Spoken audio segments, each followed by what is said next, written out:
도청 중 눈이 보이지 않는 안마사가 재벌가 여 회장의 손바닥 위에 세 글자를 새겼습니다. 아들이 효도 선물이라며 걸어준 손녀의 그림 액자.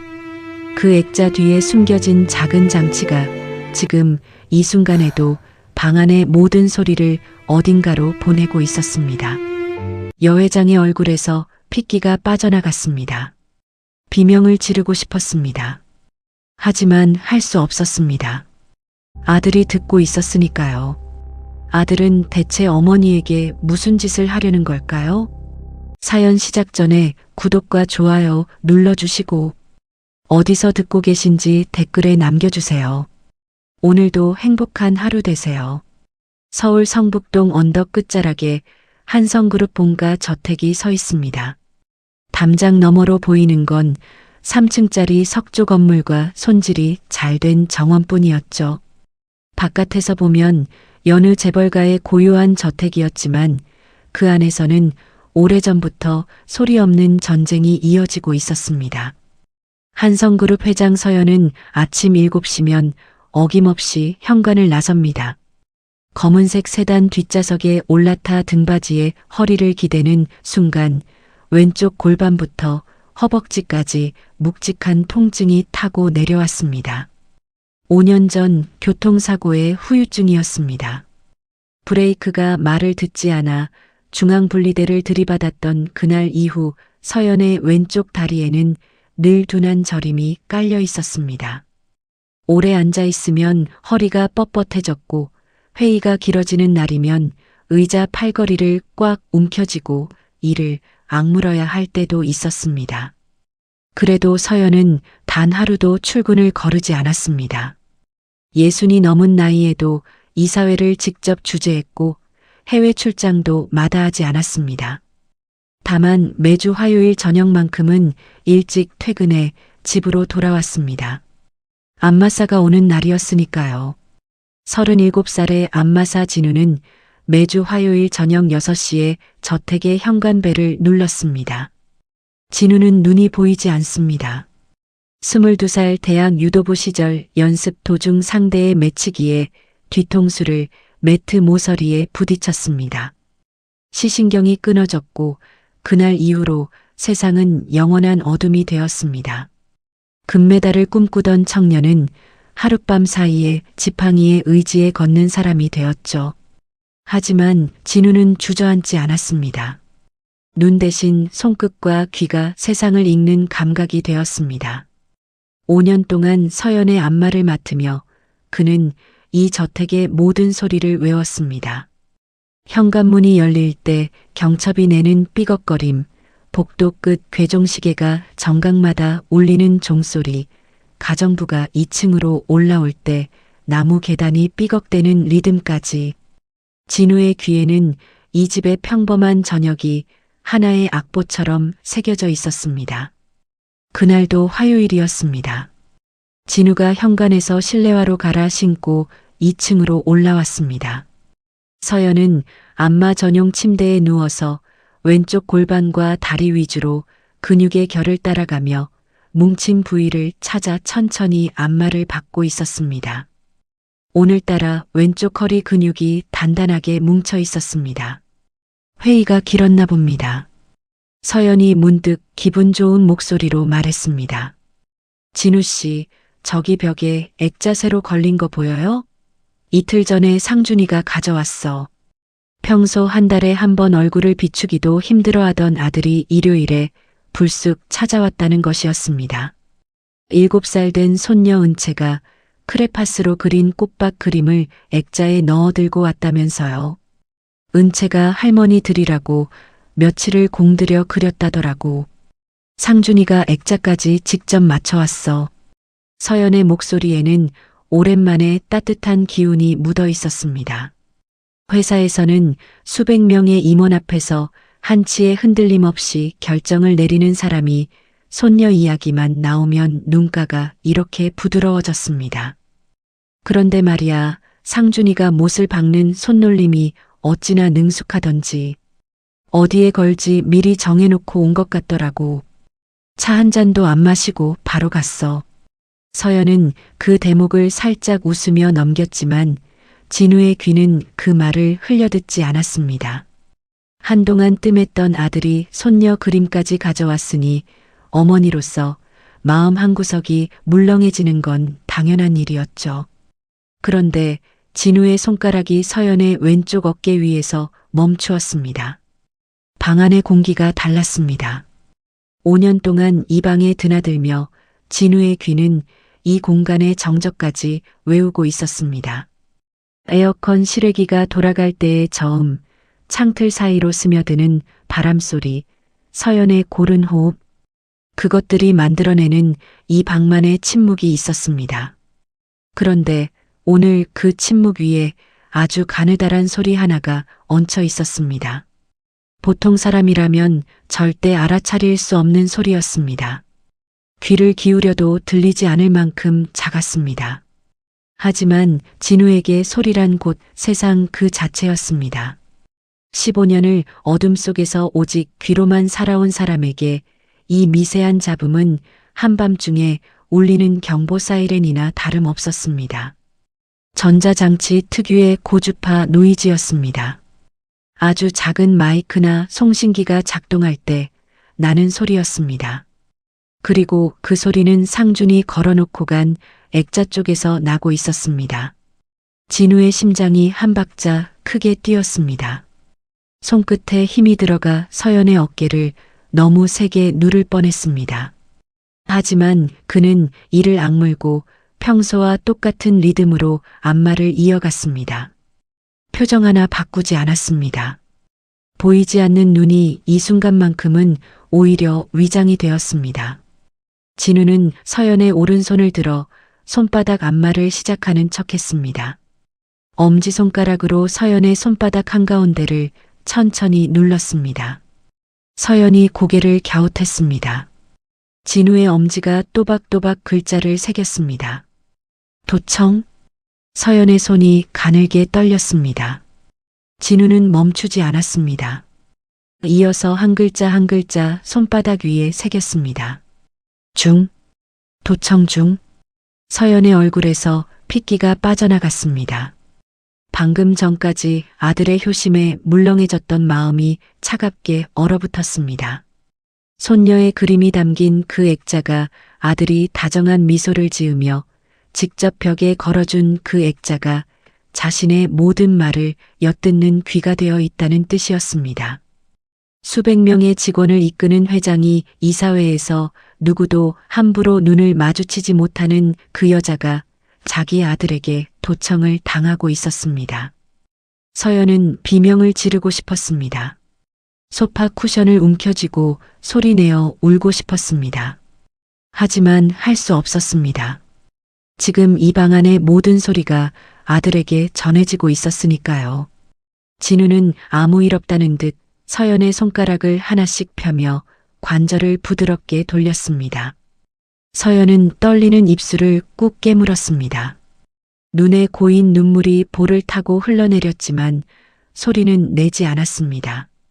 진우의 손이 여전히 자신의 손을 감싸고 있었습니다. 그 손의 온기가 무너지려는 마음을 겨우 붙잡아주고 있었습니다. 벽에 걸린 액자 속에서 손녀의 꽃밭 그림이 환하게 웃고 있었습니다. 그 웃음 뒤에 숨은 작은 장치는 쉬지 않고 이 방의 소리를 어딘가로 보내고 있었습니다.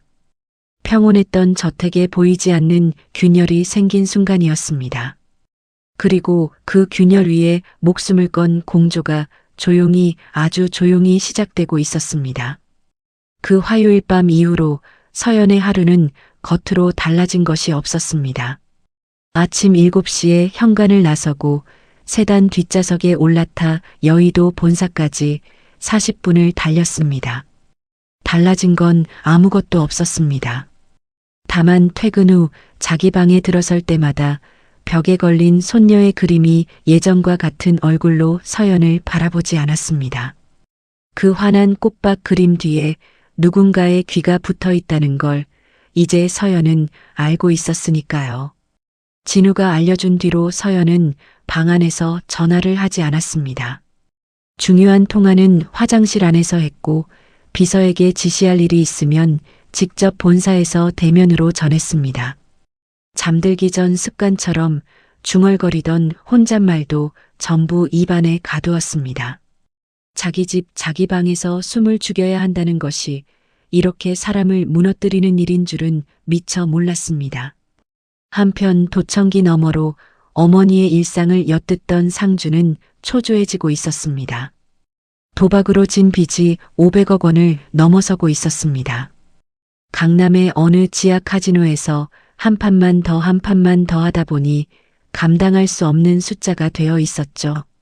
빚쟁이들의 목소리는 석 달째 이자가 밀리면서 점점 날카로워졌습니다. 상주는 밤마다 식은땀에 젖어 깨어났습니다. 어머니의 지분만 손에 넣으면 이 지옥에서 빠져나갈 수 있었습니다. 그런데 도청기를 통해 상주는 기가 막힌 이야기를 듣게 됩니다. 어느 날 저녁 서연이 거실에서 비서와 짧은 통화를 나눴습니다. 도청기는 2층 방에만 있으니까 거실은 안전하다고 판단했던 모양이었습니다. 하지만 상주는 액자를 걸러왔던 그 일요일에 거실 소파 및 콘센트 안쪽에도 장치를 하나 더 밀어 넣어둔 뒤였습니다. 재단 설립건 진행 상황이 어떻게 됐어요? 서연의 목소리가 거실 장치를 통해 상준의 귀에 들어왔습니다. 법무팀에서 검토 중입니다. 지분 일부를 사회복지재단에 출연하는 방식으로 가닥이 잡히고 있습니다. 상준의 손에 들려있던 커피잔이 바들바들 떨리기 시작했습니다. 그 지분이 자기 것이 되어야만 빚에서 벗어날 수 있는데 어머니가 그걸 남한테 풀어버리겠다는 이야기였습니다. 상준은 커피잔을 테이블 위에 쾅 내려놓았습니다. 이마에 핏줄이 돋아올랐고 입술이 새하얗게 질렸습니다. 일주일 뒤 서연은 비서로부터 뜻밖의 보고를 받았습니다.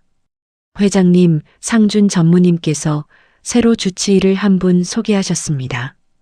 교통사고 후유증 전문이라면서 이미 저택에서 기다리고 계십니다. 퇴근 후 저택에 돌아온 서연은 거실에서 낯선 남자와 마주했습니다. 50살쯤 되어 보이는 단정한 정장 차림의 남자가 깎듯이 고개를 숙였습니다. 처음 뵙겠습니다, 회장님. 교통사고 후유증 재활을 전문으로 하는 박진영이라고 합니다. 서연은 고개를 끄덕이며 일단 차 한 잔을 권했습니다. 도청기를 설치한 아들이 보낸 사람이라는 걸 잊은 건 아니었지만 혹시 나한테 미안해서 이러는 건 아닐까 하는 생각이 스치기도 했습니다. 어머니란 게 그런 거였습니다. 배신을 알면서도 한 가닥 희망을 놓지 못하는 거였죠.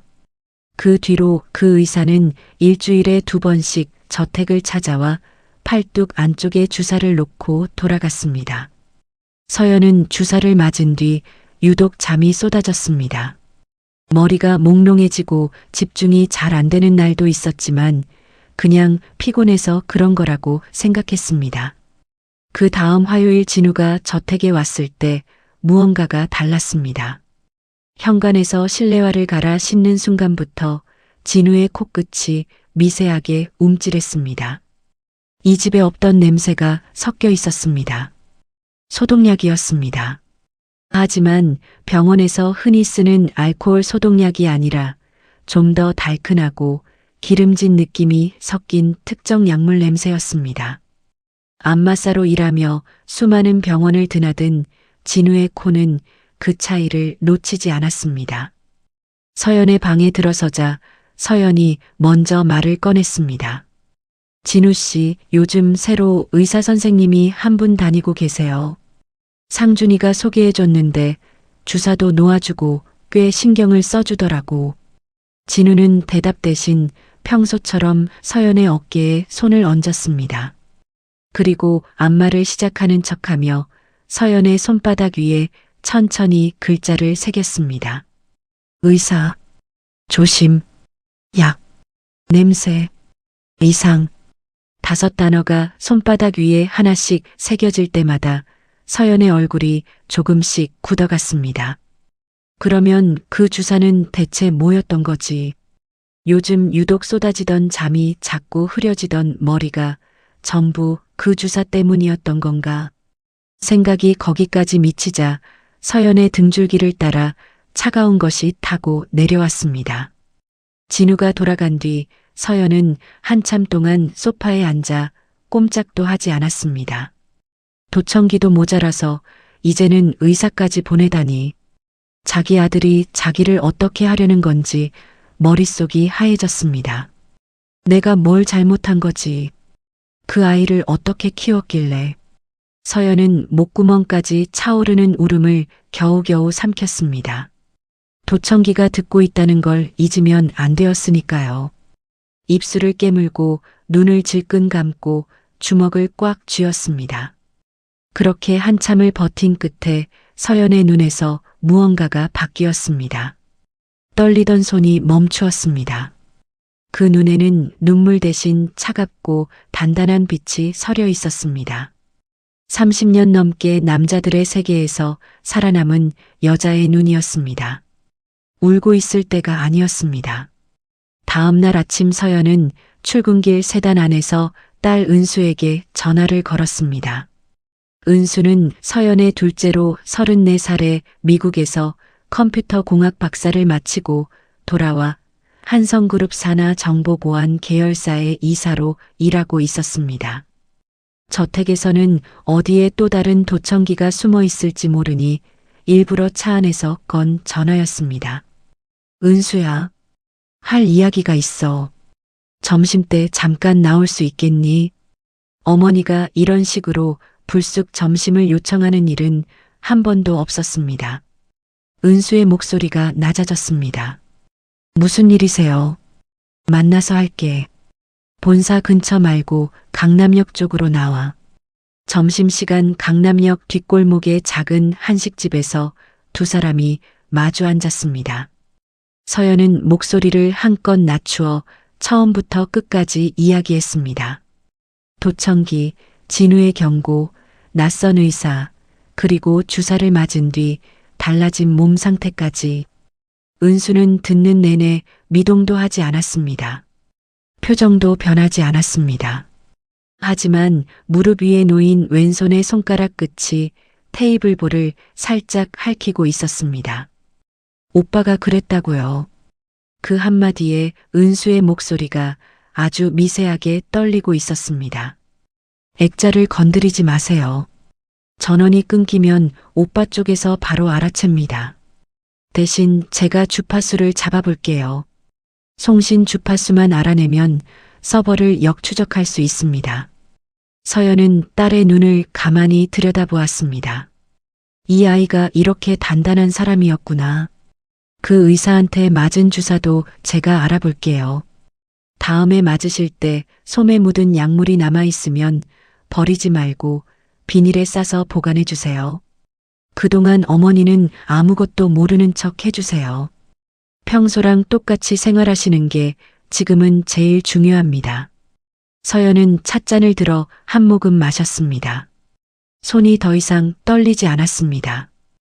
혼자가 아니라는 것만으로도 사람은 이렇게 달라지는 것이었습니다. 밖은 한낮의 햇살이 쏟아지고 있었습니다. 하지만 두 모녀의 테이블 위에는 조용한 전쟁의 작전이 막 펼쳐지기 시작하고 있었습니다. 아들이 친 그물 안에서 어머니와 딸이 더 촘촘한 그물을 짜기 시작한 것이었습니다. 이번에는 걸려드는 쪽이 바뀔 차례였습니다. 상준의 계획이 자꾸 틀어지고 있었습니다. 도청기를 통해 어머니의 모든 대화를 엿듣고 있는데도 결정적인 순간마다 서연이 한 발 앞서 움직였습니다. 재단 설립 서류는 외부 로펌을 통해 비밀리에 진행되고 있었고 가짜 의사가 놓는 주사도 서연이 자꾸 일정을 미루기 시작했습니다. 뭔가 이상했습니다. 그러다 문득 한 사람이 떠올랐습니다. 매주 화요일마다 어머니 곁에 앉아 1시간씩 안마를 하는 그 맹인 안마사였습니다. 상주는 도청기 녹음 파일을 다시 돌려들었습니다. 진우가 다녀간 다음 날이면 서연이 갑자기 외부에서 통화를 하거나 비서에게 새로운 지시를 내렸습니다. 눈이 안 보이는 놈이 뭘 알겠어. 그냥 안마사잖아. 하지만 우연이라고 넘기기엔 타이밍이 너무 딱딱 맞아떨어졌습니다. 녹음을 더 꼼꼼히 들어봤습니다. 진우가 안마를 시작하고 10여 분쯤 지나면 꼭 조용한 구간이 생겼습니다.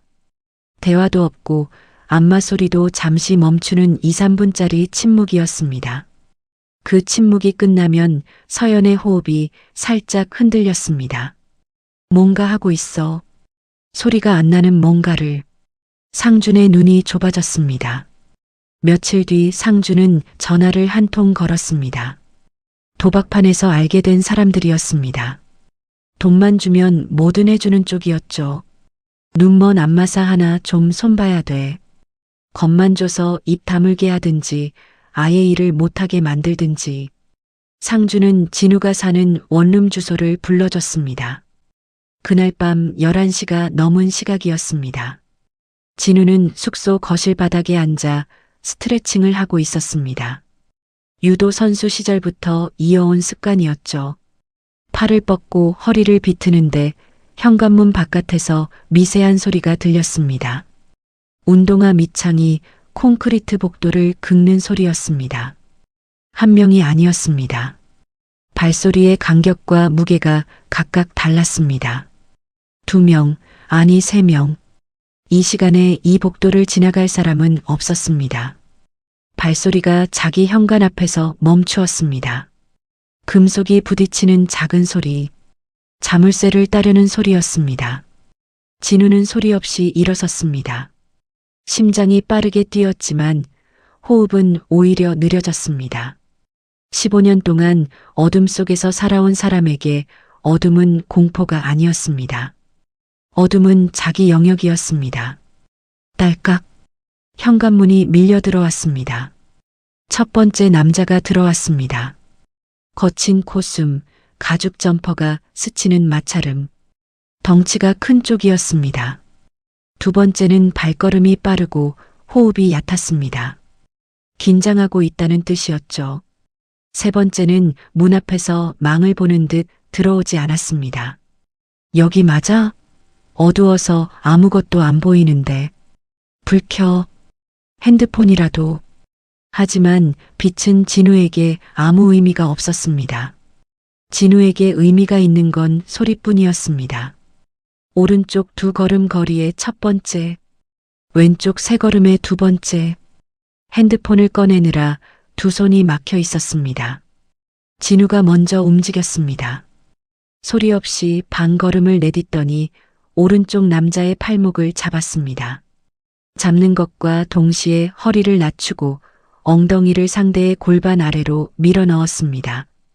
수만 번 반복한 업어치기였습니다. 눈이 보이지 않아도 상대의 무게중심이 어디 있는지는 팔목을 잡는 순간 손끝으로 다 읽을 수 있었습니다. 쿵! 첫 번째 남자가 바닥에 내동댕이 쳐지며 숨이 한 번에 빠져나가는 소리가 났습니다. 두 번째 남자가 당황해서 소리를 질렀습니다. 핸드폰이 바닥에 떨어지며 깨지는 소리가 진우에게 정확한 위치를 알려줬습니다. 진우는 2걸음 만에 다가가 상대의 옷깃을 움켜잡고 다리를 걸어 넘겼습니다. 두 번째가 벽에 부딪히며 쓰러졌습니다. 세 번째가 현관에서 뛰어들어왔습니다. 오른손에 든 쇠파이프가 공기를 가르는 소리가 들렸습니다. 진우는 한 발 뒤로 물러서며 파이프가 지나가는 바람을 느꼈습니다. 코앞이었습니다. 하지만 파이프가 허공을 친 뒤 상대의 무게가 앞으로 쏠리는 그 찰나를 놓치지 않았습니다. 손목을 낚아채 안쪽으로 당기며 어깨를 축으로 맺혀 넘겼습니다. 세 번째가 현관 신발장 위로 떨어지며 나무가 부서지는 소리가 났습니다. 거실에 세 남자가 뒤엉켜 쓰러져 있었습니다. 진우는 벽에 등을 기대고 숨을 골랐습니다. 온몸이 떨리고 있었습니다. 손마디가 욱신거렸고 무릎이 후들거렸습니다. 보이지 않는 어둠 속에서 오직 소리에만 의지에 싸운 1분 남짓한 시간이었습니다. 하지만 그 일부는 유도 선수 시절 수만 번의 매치기가 만들어낸 시간이었습니다. 세 남자는 신음을 흘리며 간신히 몸을 일으켜 현관 밖으로 기어나갔습니다. 복도에서 절뚝거리며 사라지는 발소리가 점점 멀어졌습니다. 진우는 그 소리가 완전히 사라질 때까지 벽에서 등을 떼지 못했습니다. 한참 뒤에야 진우는 부엌으로 가서 물을 한 잔 따랐습니다. 컵을 잡은 손이 아직도 떨리고 있었습니다. 누가 보낸 건지 물어볼 필요도 없었습니다. 상준이었습니다. 이제 상준도 자신의 존재를 눈치챈 것이었습니다. 진우는 물을 마시고 나서 핸드폰을 꺼내 서연에게 문자를 보냈습니다. 사모님, 저 괜찮습니다. 다음 화요일에 뵙겠습니다. 그 짧은 문자 속에 오늘 밤 일어난 일의 무게를 전부 담았습니다. 같은 시각 은수는 사무실에서 모니터 4대를 켜놓고 작업 중이었습니다. 도청기의 송신 주파수를 역추적하는 작업이 닷새째 이어지고 있었습니다. 신호는 국내 서버를 거쳐 홍콩으로 넘어갔다가 다시 싱가포르를 경유하고 있었습니다. 그런데 서버를 뒤지던 중 예상 밖의 정보가 걸려 나왔습니다. 도청 장치를 주문 제작한 업체의 거래 내역이었습니다. 상준의 이름이 아니라 페이퍼 컴퍼니 명의였지만 결제 카드 끝 4자리가 상준의 법인카드와 일치했습니다. 은수는 거래 내역을 더 파고들었습니다. 같은 카드로 결제된 항목이 하나 더 있었습니다. 대포폰이었습니다. 5년 전 개통된 선불 휴대폰. 개통 시점이 어머니의 교통사고가 일어나기 정확히 이틀 전이었습니다. 은수의 손가락이 키보드 위에서 멈추었습니다. 5년 전 그 사고가 정말 브레이크 고장이었을까? 아니면 누군가 일부러 그렇게 만든 건 아닐까? 입술을 꽉 깨물었습니다. 거래 내역을 더 추적하자 또 하나의 사실이 드러났습니다. 그 대포폰은 아직 해지되지 않았습니다. 번호는 살아있지만 통화 기록은 5년 전 사고 당일 오전에 발신된 단 한 건뿐이었습니다. 상준이 이걸 어딘가에 아직 보관하고 있다는 뜻이었습니다. 은수는 화면을 캡처하고 파일을 3곳에 백업했습니다. 그리고 어머니에게 선불폰으로 짧은 문자를 보냈습니다. 어머니, 5년 전 사고에 대해 할 이야기가 있어요. 내일 점심에 만나요. 오빠가 어머니를 죽이려고 했을 수도 있다는 사실이 가슴을 짓눌렀습니다. 하지만 이 대포폰만 손에 넣으면 오빠의 숨통을 완전히 조일 수 있었습니다. 복수의 활용점정이 될 물증이었습니다. 은수는 모니터를 끄지 않은 채 사무실 불을 껐습니다. 화면의 푸른 빛만이 어두운 방 안을 비추고 있었습니다. 은수가 보낸 문자를 받은 다음 날 점심이었습니다. 서연과 은수는 지난번과 같은 강남역 뒷골목 한식집에서 마주 앉았습니다. 은수는 노트북을 열어 화면을 어머니 쪽으로 돌렸습니다. 거래 내역, 대포폰 개통일, 사고 이틀 전이라는 시점, 그리고 아직 해지되지 않았다는 사실까지. 은수가 하나씩 짚어 설명할 때마다 서연의 얼굴에서 조금씩 핏기가 빠져나갔습니다. 5년 전 그날이 떠올랐습니다. 핸들을 아무리 돌려도 말을 듣지 않던 브레이크, 중앙분리대가 눈앞으로 밀려오던 순간 에어백이 터지며 온몸을 짓누르던 충격. 그게 사고가 아니라 아들이 꾸민 일이었을 수도 있다는 거였습니다. 그 아이가 나를 죽이려고 했다고? 서연의 목소리가 갈라졌습니다. 은수는 고개를 숙인 채 대답하지 못했습니다. 한참 뒤에 서연이 먼저 입을 열었습니다. 눈빛만큼은 흔들리지 않았습니다. 그 대포폰이 아직 남아있다면서 어디에 있을 것 같니? 오빠 성격 아시잖아요. 중요한 건 꼭 자기 손이 닿는 곳에 둬요. 저택 서재 금고가 제일 가능성이 높아요. 어릴 때부터 자기 물건 넣어두던 곳이잖아요. 서연은 고개를 끄덕였습니다. 서재 금고는 남편이 살아있을 때부터 쓰던 것이었습니다. 남편이 세상을 떠난 뒤로는 상준이 비밀번호를 바꿔놓은 상태였죠. 문제는 오빠가 직접 금고를 열게 만들어야 한다는 거예요. 우리가 먼저 열면 증거 능력이 떨어지거든요. 오빠가 스스로 꺼내는 장면이 있어야 해요. 서연은 딸을 바라보았습니다. 방법이 있니? 은수의 입꼬리가 아주 미세하게 올라갔습니다. 웃음이 아니었습니다. 사냥감을 몰아넣는 사냥꾼의 표정이었습니다. 오빠한테 미끼를 던져야 해요. 오빠가 오늘 밤 당장 금고를 열어야만 하는 이유를 만들어줘야 합니다. 그날 저녁이었습니다. 서연은 퇴근 후 저택 2층 자기 방으로 올라갔습니다. 도청기가 설치된 바로 그 방이었습니다. 서연은 일부러 집 전화기를 들어 은수에게 전화를 걸었습니다. 도청기가 듣고 있다는 걸 알면서 거는 전화였습니다. 은수야, 나 결심했어. 한성그룹 경영권을 너한테 넘기기로 했어. 유 원장도 다시 쓸 거야. 내일 오전에 변호사가 와서 공증을 받을 예정이야. 은수가 대본대로 대답했습니다. 어머니, 갑자기 왜 그러세요? 오빠한테는 말씀하셨어요? 오빠한테는 말 안 했어. 할 생각도 없고 내일 공증이 끝나면 그때 알려줄 거야. 유 원장 원본은 서재 금고에 넣어뒀으니까 내일 아침에 꺼내서 변호사한테 전달하면 돼. 서연은 전화를 끊고 방을 나왔습니다. 복도에서 잠시 멈춰서서 깊은 숨을 내쉬었습니다. 심장이 쿵쿵거렸습니다.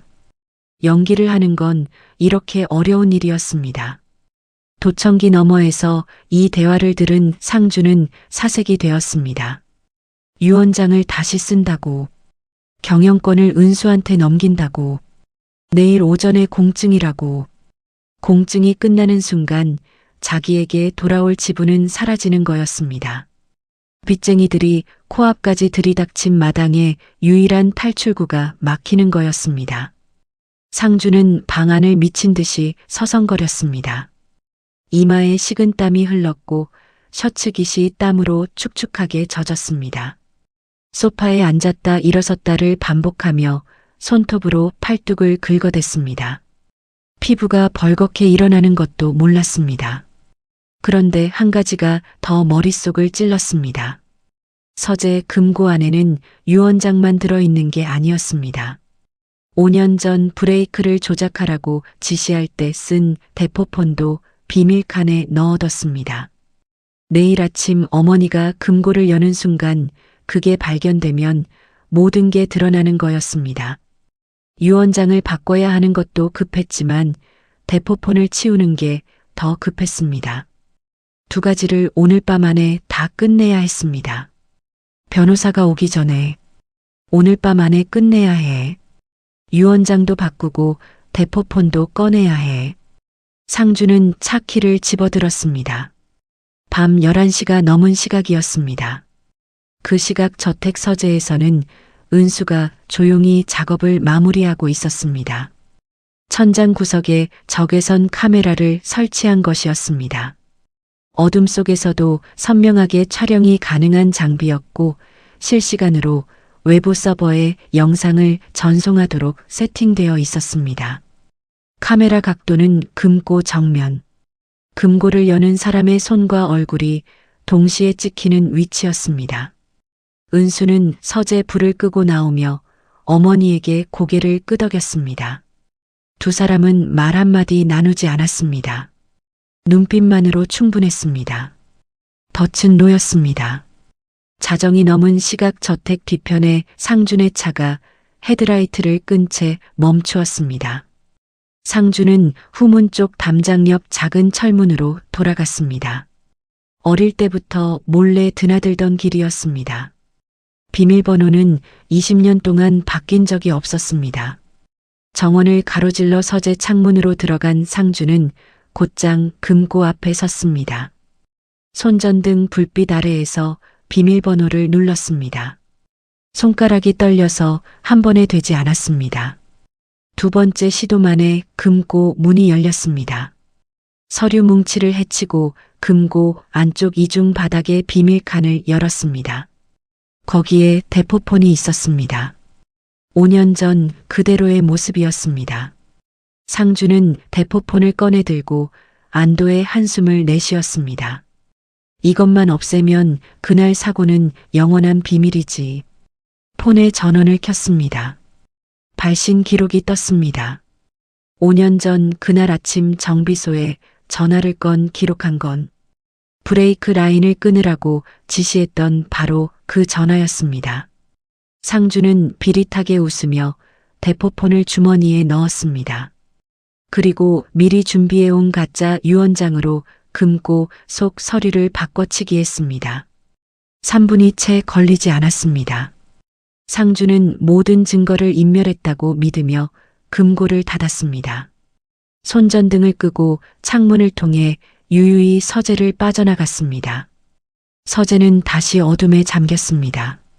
하지만 서재 문 밖 복도에서 숨을 죽이고 있던 사람이 한 명 더 있었습니다. 진우였습니다. 서연의 부탁으로 오늘 밤 저택에 머물고 있었습니다. 진우는 상준이 서재에 들어온 순간부터 문 너머로 들려오는 모든 소리를 기록하고 있었습니다. 금고 비밀번호를 누르는 버튼 소리, 서류를 뒤적이는 소리, 그리고 이것만 없애면 영원한 비밀이라는 중얼거림까지. 상준이 창문으로 빠져나가는 발소리가 완전히 사라진 뒤에야 진우는 선불폰을 꺼냈습니다. 서연에게 짧은 문자를 보냈습니다. 사모님, 끝났습니다. 사냥이 끝났다는 신호였습니다. 하지만 천장 구석의 적외선 카메라는 처음부터 끝까지 모든 것을 담고 있었습니다. 금고를 여는 손, 비밀칸에서 대포폰을 꺼내는 장면, 그날 사고는 영원한 비밀이라고 중얼거린 입, 유언장을 바꿔치기 하는 손놀림까지. 영상과 음성이 실시간으로 외부 서버에 저장되고 있었습니다. 저택 3층 서연의 방에서는 불이 꺼지지 않고 있었습니다. 서연은 침대에 앉아 은수가 보내준 영상을 선불폰으로 확인하고 있었습니다. 화면 속에서 아들이 금고를 열고 대포폰을 꺼내며 웃는 모습이 선명하게 보였습니다. 유언장을 바꿔치기 하는 손놀림도, 이것만 없애면이라고 중얼거리는 입도 전부 찍혀 있었습니다. 서연은 영상을 멈추고 한참 동안 어두운 화면을 바라보았습니다. 5년 전 사고가 난 뒤 병원 침대에서 깨어났을 때 제일 먼저 달려온 게 상준이었습니다. 어머니 괜찮으세요? 하며 눈물을 글썽이던 아들의 얼굴이 떠올랐습니다. 그 눈물이 진짜였을까? 아니면 그것도 연기였을까? 서연의 눈에서 눈물이 한 줄기 흘러내렸습니다. 아들의 범행을 두 눈으로 확인한 어머니의 눈물이었습니다. 세상에서 가장 쓰디쓴 눈물이었습니다. 서연은 그 눈물을 손등으로 닦으며 선불폰에 두 글자를 입력했습니다. 확인. 은수에게 보내는 답장이었습니다. 같은 시각 은수는 사무실에서 서버에 저장된 영상 파일을 세 곳에 백업하고 있었습니다. 국내 클라우드, 해외 서버, 그리고 물리적 외장하드. 어떤 일이 벌어져도 이 영상만큼은 절대 사라지지 않게 하려는 것이었습니다. 진우도 숙소로 돌아가는 택시 안에서 창밖을 바라보고 있었습니다. 보이지 않는 눈으로 바라보는 것이었지만 오늘 밤 서재에서 들은 소리들이 머릿속에서 또렷하게 재생되고 있었습니다. 상준의 거친 숨소리, 금고 문이 열리는 소리, 그리고 영원한 비밀이라고 중얼거리던 그 목소리. 진우는 주먹을 꽉 쥐었습니다. 사냥은 끝났습니다. 이제 남은 건 세상에 진실을 보여주는 일뿐이었습니다. 한 달 뒤였습니다. 한성그룹 회장 취임식이 열리는 날이었습니다. 상주는 거울 앞에 서서 넥타이를 매고 있었습니다. 거울 속 자신의 얼굴을 바라보며 입꼬리를 올려봤습니다. 오늘부터 자기가 한성그룹의 새 주인이 되는 날이었습니다. 어머니의 유언장은 바꿔치기했고 대포폰도 처리했고 정신과 소견서도 이사회에 제출된 상태였습니다. 모든 것이 완벽했습니다. 적어도 상주는 그렇게 믿고 있었습니다. 여의도 한성그룹 본사 대강당이었습니다. 300석 규모의 좌석이 빈틈없이 채워져 있었습니다. 주주, 임원, 계열사 대표, 기자단까지. 무대 뒤 대형 스크린에는 한성그룹 로고가 떠 있었고 방송사 카메라 세대가 정면을 잡고 있었습니다. 취임식은 인터넷으로 생중계될 예정이었습니다.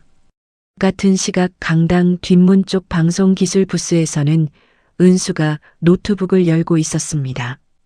한성그룹 산하 정보보안 계열사 이사라는 직함 덕에 누구도 은수를 막지 않았습니다.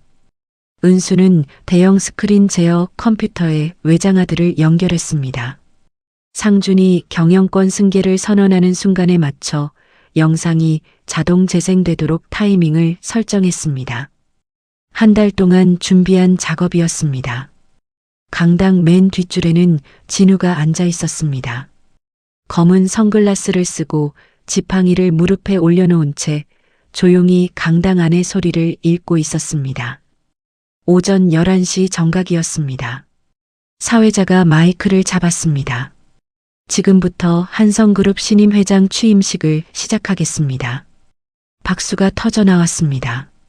상준이 무대 옆문에서 걸어 나왔습니다. 자신감 넘치는 걸음이었습니다.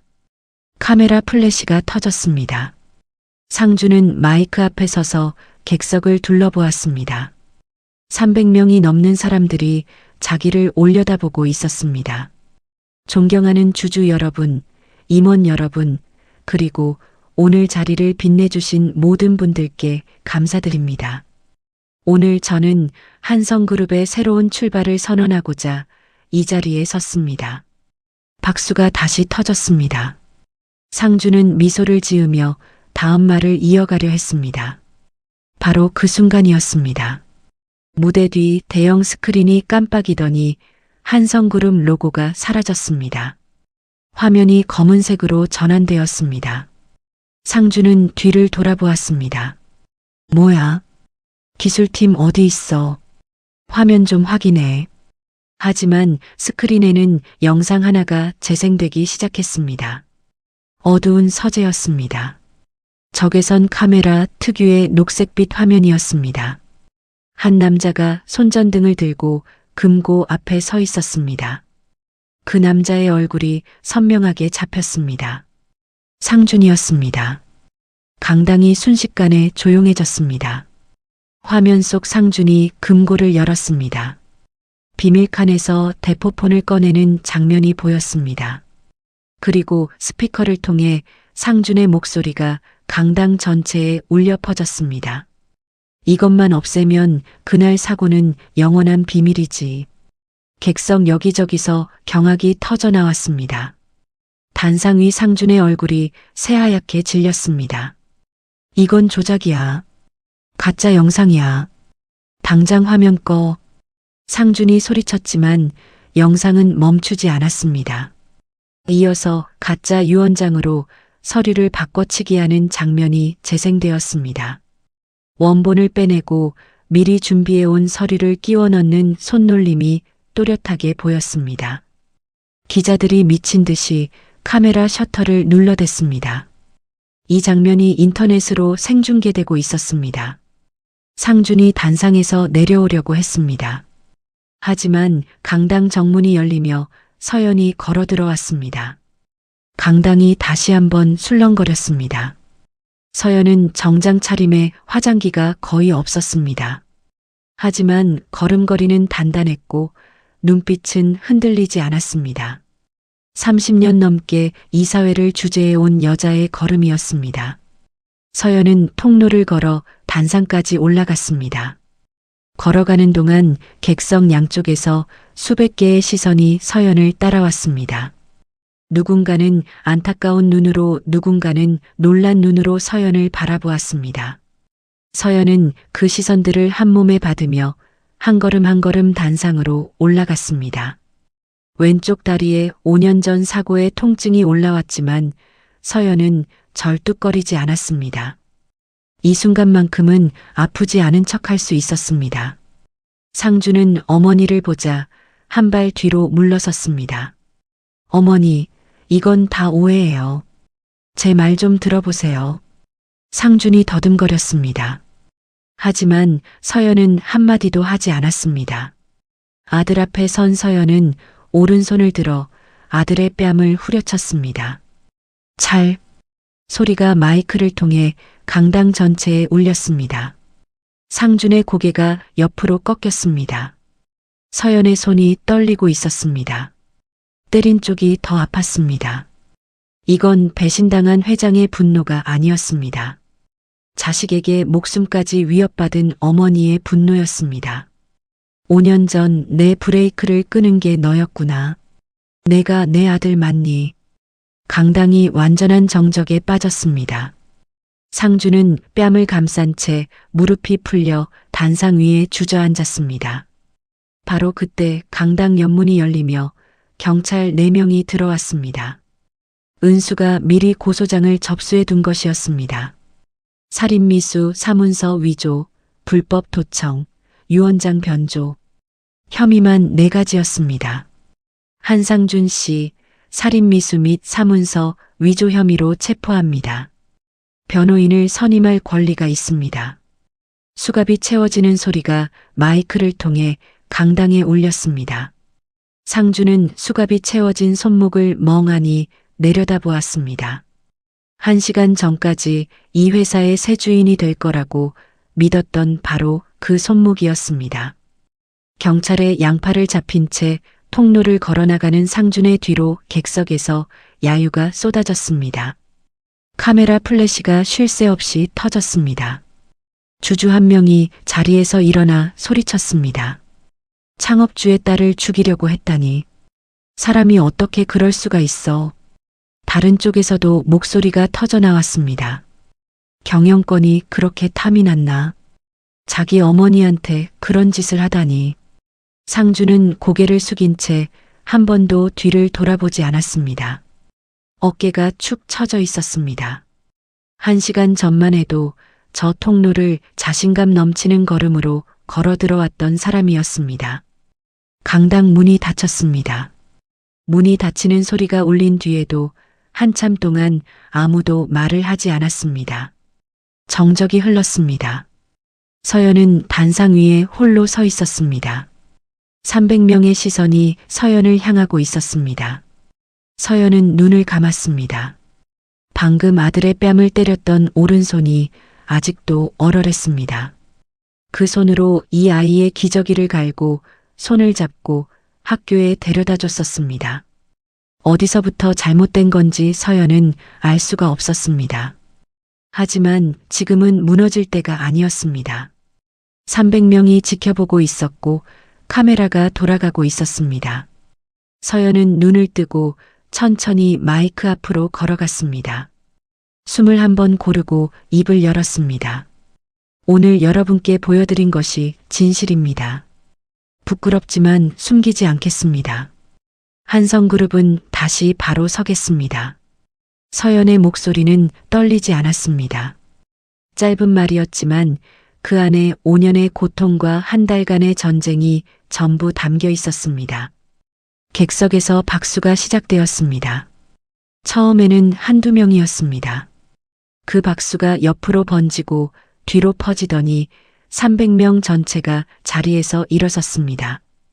기자들조차 카메라를 내려놓고 박수를 쳤습니다. 강당 맨 뒷줄에서 진우가 그 박수 소리를 듣고 있었습니다. 300명의 박수가 하나로 합쳐져 강당 벽을 울리고 있었습니다.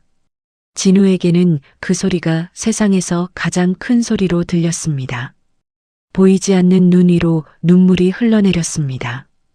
진우는 그 눈물을 닦지 않았습니다. 5년 동안 어둠 속에서 사모님의 곁을 지켰던 시간이 헛되지 않았다는 걸 그 박수 소리가 말해주고 있었습니다. 긴 전쟁이 끝난 것이었습니다. 취임식장에 소동이 있고 나서 석 달이 지났습니다. 상주는 구속 기소되었습니다. 살인미수, 사문서 위조, 불법 도청, 유언장 변조. 혐의가 하나씩 인정될 때마다 뉴스 속보가 떴고 신문 일면을 장식했습니다. 재벌가 아들의 어머니 살해 미수라는 제목이 며칠째 포털 실시간 검색어에서 내려오지 않았습니다. 재판은 빠르게 진행되었습니다. 적외선 카메라 영상, 대포폰의 발신 기록, 도청 장치의 거래 내역, 가짜 의사 박진형의 자백까지 증거가 너무 명확해서 상준 측 변호인도 감형 외에는 할 수 있는 게 없었습니다. 1심 선고가 났습니다. 징역 12년이었습니다. 판결이 내려지던 날 상준은 피고인석에서 고개를 떨구고 있었습니다. 맞춤 양복 대신 수임복을 입고 있었습니다. 취임식장에서 300명 앞에 서던 그 사람이 맞나 싶을 정도로 초라한 모습이었습니다. 방청석에는 서연이 앉아 있었습니다. 판결이 끝나고 사람들이 빠져나가는 동안에도 서연은 자리에서 일어나지 않았습니다. 아들이 법정 밖으로 끌려나가는 뒷모습을 끝까지 지켜보았습니다. 상주는 한 번도 뒤를 돌아보지 않았습니다. 서연은 그게 더 아팠습니다. 재판이 끝난 뒤 한성그룹은 빠르게 정상화되었습니다. 서연은 임시 이사회를 소집해 딸 은수를 공식 후계자로 지명했습니다. 은수는 이사회 첫 자리에서 짧게 말했습니다. 할아버지가 세우신 회사를 바르게 물려받겠습니다. 투명하게 경영하겠습니다. 그게 제가 할 수 있는 전부입니다. 은수답게 감정 없이 담담한 목소리였습니다. 하지만 그 자리에 있던 임원들은 알고 있었습니다. 이 34살의 여자가 오빠의 범죄를 파헤치고 어머니를 지켜낸 장본인이라는 걸. 아무도 이의를 제기하지 않았습니다. 은수는 취임 후 첫 번째 업무로 사내 감시 시스템을 전면 개편했습니다. 불법 도청이나 사찰이 발생하지 않도록 독립적인 감사위원회를 신설했습니다. 두 번째 업무는 한성사회복지재단의 예산을 3배로 늘리는 것이었습니다. 기자들이 물었습니다. 왜 복지재단부터 손을 대시나요? 은수는 짧게 대답했습니다. 빚 때문에 사람이 무너지는 걸 가까이에서 봤기 때문입니다. 그로부터 한 달 뒤였습니다. 화요일 저녁이었습니다.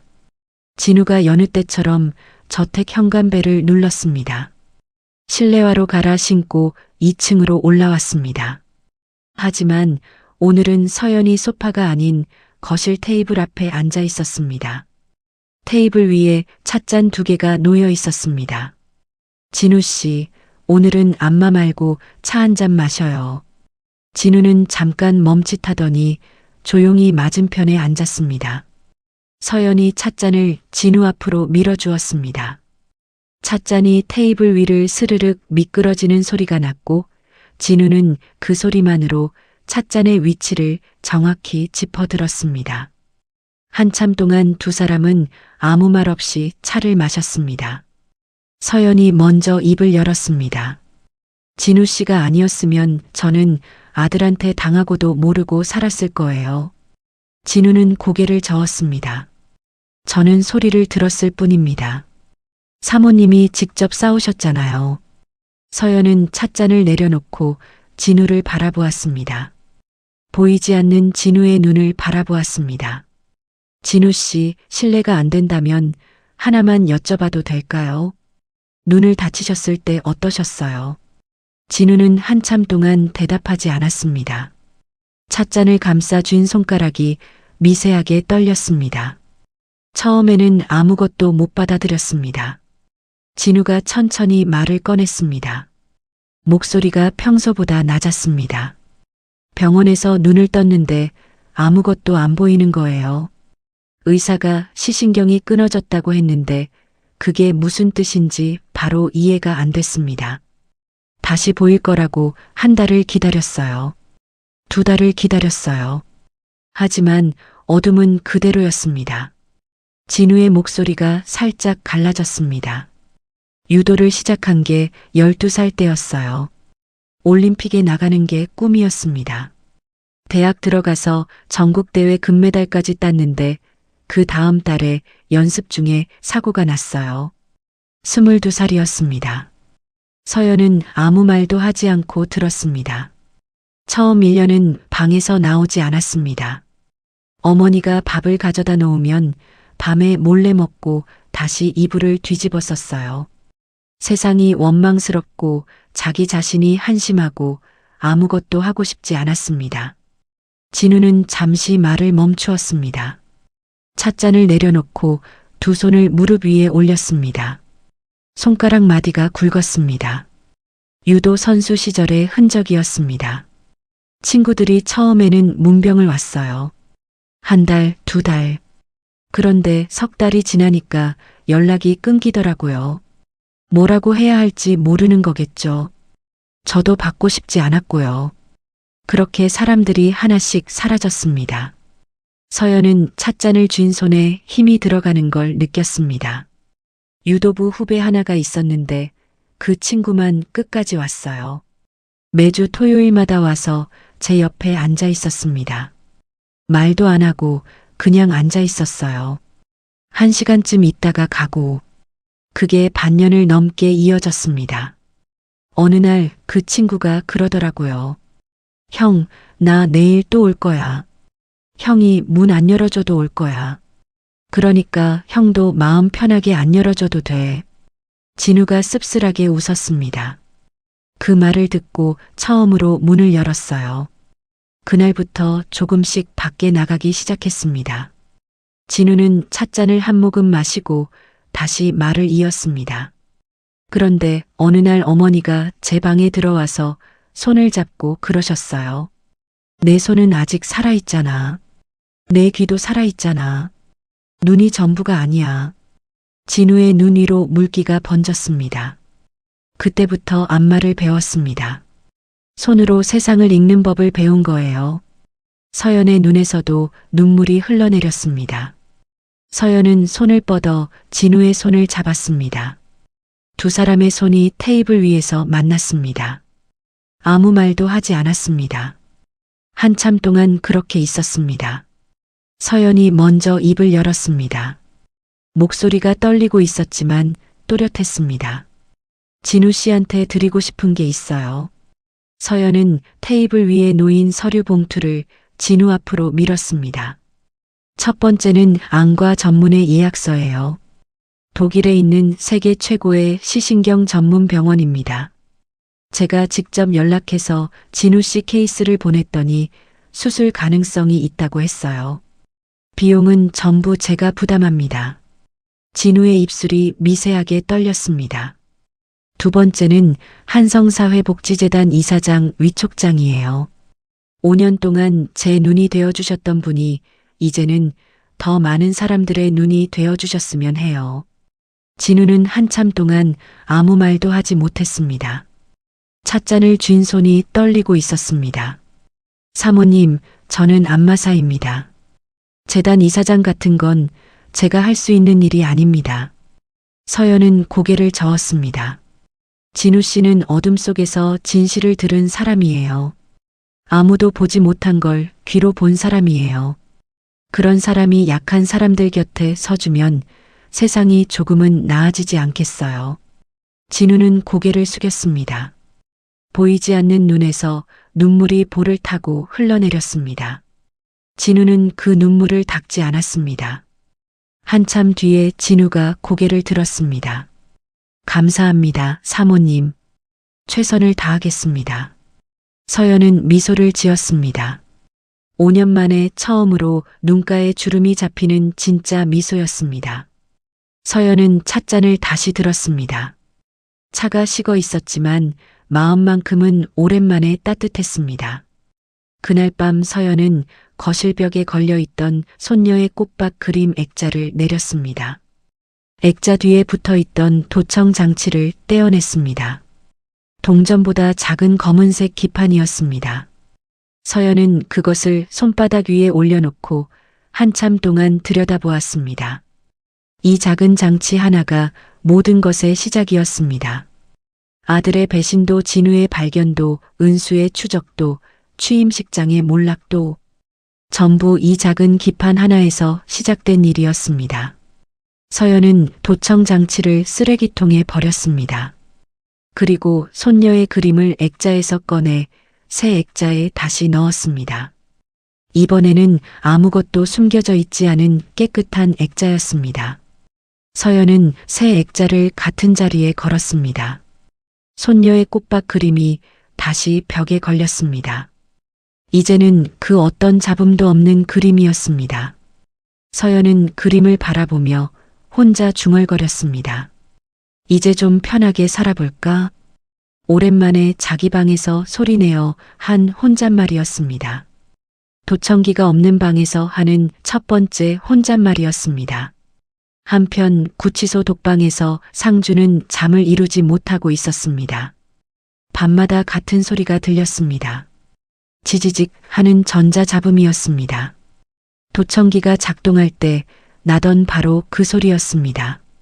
물론 독방에 도청기 같은 건 없었습니다. 하지만 상준의 귀에는 그 소리가 끊이지 않았습니다. 이불을 뒤집었어도 귀를 막아도 소리는 멈추지 않았습니다. 자기가 설치했던 도청기의 소리가 이제는 자기 머릿속에서 울리고 있었습니다. 남을 감시하려고 만든 소리가 자기 자신을 감시하는 소리가 된 것이었습니다. 가끔 꿈을 꿨습니다. 취임식장에서 마이크를 잡고 연설하는 꿈이었습니다. 객석에서 박수가 터지고 카메라 플래시가 빛나는 꿈. 하지만 꿈속에서도 스크린이 깜빡이며 그 영상이 재생되기 시작했습니다. 매번 같은 장면에서 비명을 지르며 깨어났습니다. 상주는 베개를 꽉 껴안고 몸을 웅크렸습니다. 독방 천장을 올려다보며 중얼거렸습니다. 내가 왜 그랬을까? 내가 대체 왜 그랬을까? 하지만 그 질문에 대답해주는 사람은 아무도 없었습니다. 그렇게 또 하루가 지나가고 있었습니다. 독일 미넨이었습니다. 진우가 수술을 받기 위해 한국을 떠난 지 넉 달째였습니다. 수술은 2차례에 걸쳐 진행되었습니다. 끊어진 시신경 주변의 손상 조직을 제거하고 인공신경 연결 장치를 이식하는 수술이었습니다. 의사는 수술 직후 조심스럽게 말했습니다. 최선을 다했지만 결과는 회복 과정을 지켜봐야 합니다. 2번째 수술이 끝나고 진우의 2눈 위에 두꺼운 붕대가 감겼습니다. 붕대를 풀기까지 최소 3주가 필요했습니다. 그 3주 동안 진우는 병실에서 어둠과 함께 지냈습니다. 15년을 함께한 어둠이었지만 이번에는 느낌이 달랐습니다. 이 어둠의 끝에 빛이 있을 수도 있다는 가능성이 처음으로 생긴 것이었습니다. 하지만 진우는 기대하지 않으려고 했습니다. 22살 때 다시 보일 거라고 한 달을 기다렸던 그 시간이 떠올랐습니다. 그때의 절망을 한 번 더 겪을 자신은 없었습니다. 밤마다 잠이 오지 않았습니다. 붕대 너머로 아무것도 느껴지지 않았습니다. 진우는 이불 위에 손을 올려놓고 손가락을 하나씩 펴며 날을 세었습니다. 그렇게 3주를 버텼습니다. 붕대를 푸는 날이 왔습니다. 서연과 은수가 미넨까지 날아왔습니다. 서연은 전날 밤 비행기에서 한숨도 자지 못했습니다. 병실 문 앞에서 2 사람은 잠시 멈춰 섰습니다. 서연이 은수의 손을 잡았습니다. 은수도 어머니의 손을 꽉 잡았습니다. 2 사람은 고개를 끄덕이고 병실 문을 열었습니다. 진우는 침대에 앉아 있었습니다. 2 눈에 감긴 하얀 붕대 위로 오전 햇살이 비치고 있었습니다. 사모님이세요? 진우의 목소리가 살짝 떨리고 있었습니다. 네, 왔어요. 은수도 같이 왔어요. 의사가 들어왔습니다. 통역사가 옆에서 조용히 옮겼습니다. 지금부터 붕대를 풀겠습니다. 처음에는 빛이 아주 밝게 느껴질 수 있어요. 천천히 눈을 떠주세요. 진우는 고개를 끄덕였습니다. 주먹을 꽉 쥐고 있었습니다. 손톱이 손바닥을 파고들었습니다. 의사의 손이 붕대 끝을 잡았습니다. 하얀 천이 한 겹씩 풀려나갔습니다. 한 겹, 두 겹, 세 겹. 서연은 숨을 멈추고 있었습니다. 은수는 두 손을 모아 쥐고 있었습니다. 마지막 한 겹이 풀렸습니다. 15년 동안 빛을 보지 못했던 두 눈이 드러났습니다. 천천히 눈을 떠보세요. 진우의 눈꺼풀이 미세하게 떨렸습니다. 아주 느리게 눈이 열리기 시작했습니다. 처음에는 아무것도 보이지 않았습니다. 하얀빛 덩어리만 눈앞에 있었습니다. 눈이 시렸습니다. 저절로 눈물이 흘렀습니다. 15년 동안 닫혀있던 눈이 빛을 받아들이려고 안간힘을 쓰고 있었습니다. 서연은 주먹을 입에 대고 소리가 새어나오지 않도록 막고 있었습니다. 제발, 제발. 입술이 그 두 글자를 반복하고 있었습니다. 진우는 눈을 감았다가 다시 떴습니다. 하얀 빛 속에서 뭔가가 흔들렸습니다. 윤곽이었습니다. 한 번 더 깜빡였습니다. 윤곽이 조금씩 또렷해졌습니다. 색이 스며들기 시작했습니다. 15년 만에 처음으로 세상에 색이 돌아오고 있었습니다. 진우의 입이 벌어졌습니다. 숨을 들이쉬었다가 내쉬지 못하는 사람처럼 가슴이 올라간 채 멈춰 있었습니다. 진우의 눈앞에 두 사람의 얼굴이 맺혔습니다. 한 사람은 눈물을 흘리며 웃고 있었습니다. 주름이 깊었지만 눈가가 따뜻했습니다. 5년 동안 손바닥으로만 읽었던 그 사람이었습니다. 사모님이었습니다. 그 옆에서 울지 않으려고 입술을 꽉 깨물고 있지만 눈시울이 벌겋게 물든 사람이 은수였습니다. 진우의 입이 떨렸습니다. 15년 만에 사람의 얼굴을 보는 것이었습니다. 사모님, 저 지금 보여요. 사모님 얼굴이 보여요. 서연이 진우의 손을 움켜쥐었습니다. 눈물이 줄줄 흘러내렸습니다. 진우 씨, 정말이에요? 정말 보여요? 네, 보입니다. 사모님이 울고 계세요. 웃으면서 울고 계세요. 서연은 웃음과 울음이 뒤섞인 소리를 냈습니다. 은수도 더 이상 참지 못하고 고개를 숙이며 눈물을 쏟았습니다. 병실 안에는 울음소리와 웃음소리가 뒤섞여 있었습니다. 미네네 오전 햇살이 창문을 통해 쏟아지고 있었습니다. 15년 만에 진우의 눈에 닿은 빛이었습니다. 반년 뒤였습니다.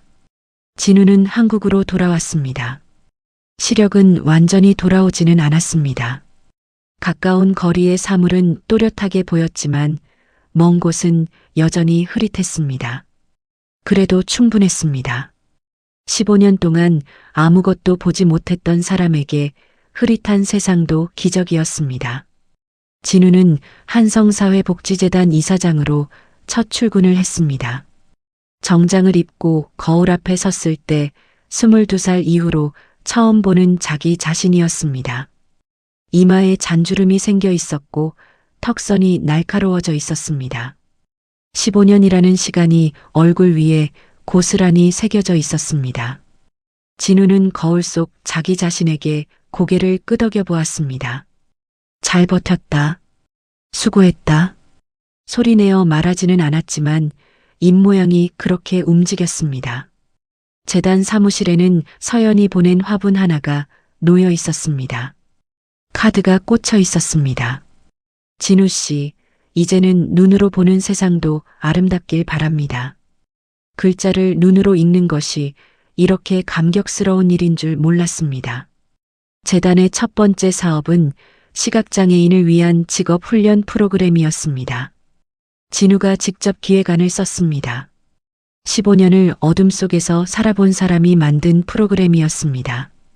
어떤 도움이 필요하고 어떤 말이 상처가 되는지 진우는 누구보다 잘 알고 있었습니다. 서연은 경영 일선에서 물러났습니다. 은수에게 회장 자리를 공식으로 넘기고 고문직만 유지했습니다. 아침 7시에 현관을 나서던 생활은 끝났습니다. 대신 8시에 일어나 정원을 산책했습니다. 왼쪽 다리의 통증은 여전했지만 천천히 걸으면 견딜만 했습니다. 주말이면 손녀 은채가 놀러 왔습니다. 8살이 된 은채는 크레파스 대신 색연필로 그림을 그리기 시작한 나이였습니다. 할머니, 이번에는 바다를 그렸어요. 돌고래도 있어요. 은채가 스케치북을 펼쳐 보였습니다. 서연은 은채를 무릎 위에 앉히고 머리를 쓰다듬었습니다. 우리 은채 정말 잘 그렸네. 이것도 액자에 넣어서 걸까? 네. 저번 꽃밭 그림 옆에 걸어주세요. 거실 벽에는 꽃밭 그림이 새 액자에 담겨 걸려 있었습니다. 그 옆에 바다 그림이 나란히 걸리게 될 것이었습니다. 이번에는 오직 손녀의 마음만 담긴 그림들이었습니다. 어느 맑은 가을 오후였습니다. 한성사회복지재단 출범식이 열렸습니다. 서연, 은수, 진우가 나란히 서서 테이프를 잘랐습니다.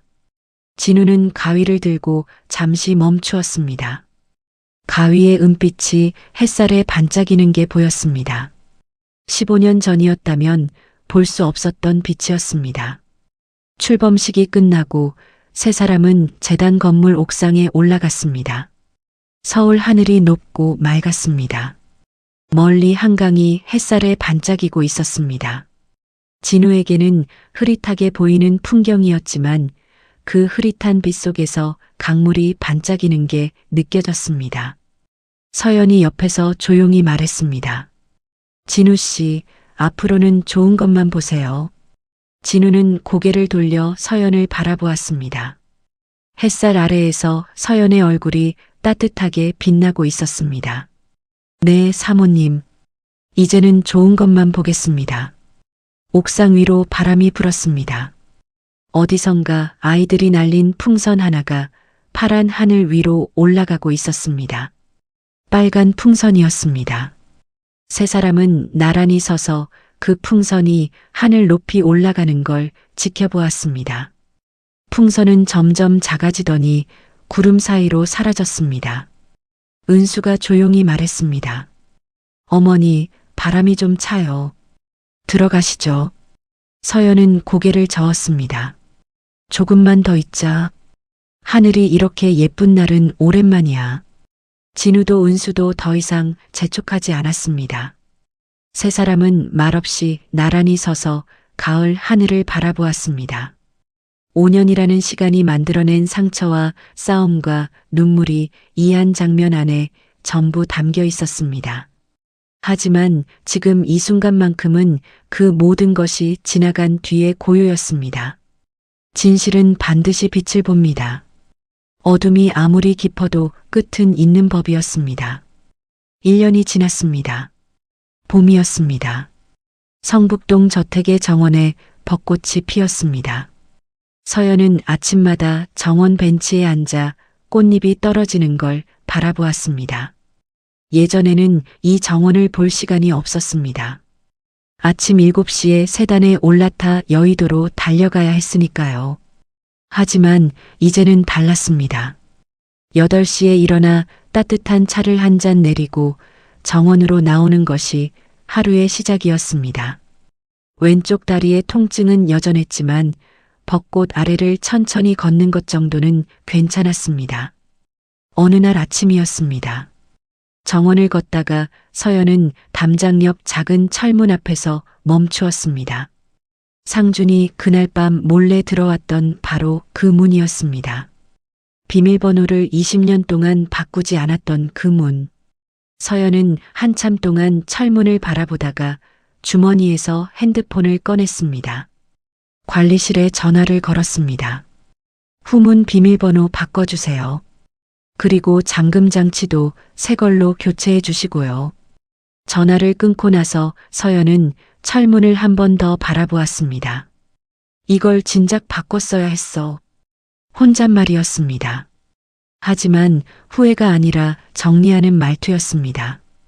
같은 시각 여의도 한성그룹 본사에서는 은수가 이사회를 주재하고 있었습니다. 35살의 여회장이었습니다. 은수는 어머니와 닮은 부분이 있었고 다른 부분도 있었습니다. 닮은 건 단호함이었습니다. 다른 건 말수였습니다. 서연은 부드러운 목소리로 사람을 움직였지만 은수는 짧고 정확한 말로 방향을 정했습니다. 오늘 안건은 3가지입니다. 첫째, 해외법인 구조 개편, 둘째, 사내 감사위원회 분기보고, 셋째, 사회복지재단 예산 집행 현황. 임원들은 은수의 말에 고개를 끄덕이며 서류를 넘겼습니다. 1년 전 취임식장에서 벌어졌던 일을 기억하는 사람들이었습니다. 그때 기술 부스에 앉아 영상 재생 버튼을 누른 사람이 바로 지금 단상에 서 있는 이 여자라는 걸 모르는 사람은 없었습니다. 이사회가 끝나고 은수는 사무실로 돌아와 창밖을 바라보았습니다. 여의도 빌딩 숲 너머로 한강이 보였습니다. 은수는 창가에 서서 커피를 한 모금 마시다가 핸드폰을 꺼냈습니다. 어머니에게 문자를 보냈습니다. 어머니, 오늘 이사회 잘 끝났어요. 저녁에 은채 데리고 갈게요. 잠시 뒤 답장이 왔습니다. 그래. 정원에 벚꽃 예쁘게 폈어. 은채한테 그림 그리라고 해. 은수는 핸드폰 화면을 보며 미소를 지었습니다. 어머니가 이렇게 여유로운 문자를 보내는 것도 1년 전에는 상상할 수 없는 일이었습니다. 한성사회복지재단 사무실이었습니다. 진우는 책상 앞에 앉아 서류를 읽고 있었습니다. 눈으로 글자를 읽는 것이었습니다. 시력은 완전하지 않았습니다. 서류의 작은 글씨는 돋보기를 써야 했고 먼 곳은 여전히 흐릿했습니다. 하지만 사람의 얼굴을 알아볼 수 있었고 길을 걸을 때 앞이 보였고 하늘의 색을 구분할 수 있었습니다. 15년의 어둠을 지나온 사람에게 그것만으로도 매일이 기적이었습니다. 진우의 책상 위에는 사진 한 장이 놓여 있었습니다. 재단 출범식 날 찍은 사진이었습니다. 서연, 은수, 진우 3사람이 나란히 서서 테이프를 자르는 장면이었습니다. 진우는 가끔 일하다가 손을 멈추고 그 사진을 바라보았습니다. 눈으로 사진을 볼 수 있다는 것. 그것만으로도 고마운 일이었습니다. 오후에 재단 프로그램에 참여하는 시각장애인 수강생들이 찾아왔습니다. 20명 남짓한 사람들이 강의실에 모여 앉았습니다. 진우가 앞에 서서 말했습니다. 저도 15년 동안 앞이 보이지 않았습니다. 세상이 끝난 줄 알았어요. 하지만 끝이 아니었습니다. 손이 있고 귀가 있고 할 수 있는 일이 있었습니다. 여러분도 마찬가지예요. 수강생 한 명이 손을 들었습니다. 24살쯤 되어 보이는 젊은 남자였습니다. 교통사고로 시력을 잃은 지 1년이 채 되지 않은 사람이었습니다. 이사장님은 어떻게 버티셨어요? 저는 아직도 매일 포기하고 싶어요. 진우는 잠시 침묵했습니다. 그 젊은이의 얼굴을 바라보았습니다. 흐릿했지만 그 얼굴에 서린 절망이 느껴졌습니다. 15년 전 자기 자신의 얼굴이 저랬을 거라는 걸 진우는 알고 있었습니다. 솔직히 말하면 저도 매일 포기하고 싶었어요. 진우가 천천히 말했습니다. 방에서 안 나오고 이불 뒤집어 쓰고 밥도 안 먹고 그랬습니다. 근데 어느 날 누군가가 와서 제 옆에 앉아 있었어요. 말도 안 하고 그냥 앉아 있었어요. 그게 반년을 넘게 이어졌습니다. 수강생들이 조용히 듣고 있었습니다. 혼자가 아니라는 걸 알게 된 순간 뭔가가 달라졌어요. 포기하고 싶은 마음이 바로 사라진 건 아니었지만 내일은 한 번 더 버텨볼까 하는 생각이 들기 시작한 거죠. 진우는 수강생들의 얼굴을 하나씩 바라보았습니다. 흐릿하게 보이는 20개의 얼굴이었습니다. 여러분 곁에도 누군가가 있을 겁니다. 아직 모르실 수도 있어요. 하지만 분명히 있습니다. 그 사람을 찾는 게 첫 번째입니다. 강의가 끝나고 수강생들이 하나둘 나갔습니다. 아까 질문했던 젊은이가 마지막까지 남아 있었습니다. 진우에게 다가와 조용히 말했습니다. 이사장님 감사합니다. 내일은 한 번 더 버텨볼게요. 진우는 그 젊은이의 어깨를 가볍게 두드렸습니다. 아무 말도 하지 않았습니다. 그것만으로 충분했습니다. 진우는 강의실을 나와 복도를 걸었습니다. 창문 너머로 오후 햇살이 들어오고 있었습니다. 15년 전이었다면 그냥 어둠이었을 이 복도가 지금은 빛으로 가득했습니다. 진우는 걸음을 멈추고 창밖을 바라보았습니다. 나무에 초록 잎이 돋아 있었습니다. 봄이었습니다. 흐릿하지만 분명히 초록이었습니다. 진우는 그 초록을 한참 동안 바라보았습니다. 15년 만에 맞는 첫 번째 봄이었습니다. 같은 시각 교도소 면회실이었습니다. 상준의 아내가 면회를 왔습니다. 유리창 너머로 수임복을 입은 상준이 앉아 있었습니다. 얼굴이 많이 수척해져 있었습니다. 광대뼈가 도드라지고 눈 밑에 그늘이 짙었습니다. 아내가 먼저 입을 열었습니다. 은채가 아빠 보고 싶다고 했어요. 상준은 고개를 숙였습니다. 한참 동안 아무 말도 하지 못했습니다. 은채한테 미안하다고 전해줘. 아빠가 잘못했다고. 목소리가 갈라지고 있었습니다. 취임식장에서 300명 앞에 당당하게 서던 그 목소리가 아니었습니다. 아내는 유리창 너머로 상준의 얼굴을 바라보았습니다. 한때 잘 나가던 재벌가의 아들이 이 작은 면회실에서 이렇게 초라하게 앉아 있었습니다. 상준이 아내가 돌아간 뒤 독방으로 돌아가는 길에 복도 천장의 형광등이 지지직 소리를 냈습니다. 상준의 발이 멈추었습니다. 그 소리가 도청기 소리처럼 들렸습니다. 또 시작이었습니다. 귀를 막아도 소용없다는 걸 이제는 알고 있었습니다. 독방에 돌아온 상준은 침대에 앉아 벽을 바라보았습니다. 하얀 벽이었습니다. 아무것도 걸려있지 않았습니다. 성북동 저택의 거실벽에는 손녀의 그림이 걸려 있을 텐데 여기에는 아무것도 없었습니다. 상준은 눈을 감았습니다. 은채의 꽃밭 그림이 떠올랐습니다. 그 그림 뒤에 도청기를 숨겨놓던 자기 손이 떠올랐습니다. 그 손이 지금은 이렇게 텅 빈 방에서 아무것도 잡지 못하고 있었습니다. 저녁이었습니다. 성북동 저택에 사람들이 모였습니다. 서연이 차를 준비하고 은수가 은채를 데리고 왔습니다. 진우도 초대를 받아왔습니다. 거실에 4사람이 둘러앉았습니다. 은채가 스케치북을 펼쳐 새 그림을 보여줬습니다. 이번에는 사람 4명이 나란히 서 있는 그림이었습니다. 키가 큰 사람, 머리가 긴 사람, 작은 사람, 그리고 선글라스를 쓴 사람. 이거 누구야? 서연이 웃으며 물었습니다. 할머니, 엄마, 나, 그리고 진우 아저씨요. 은채가 당연하다는 듯이 대답했습니다. 진우는 그 그림을 한참 동안 들여다보았습니다. 선글라스를 쓴 사람의 얼굴에 크레파스로 큰 웃음이 그려져 있었습니다. 흐릿하게 보이는 그 웃음이 진우의 가슴을 찡하게 만들었습니다. 은채야, 아저씨는 이제 선글라스 안 써도 돼. 정말요? 그럼 다시 그려야겠다.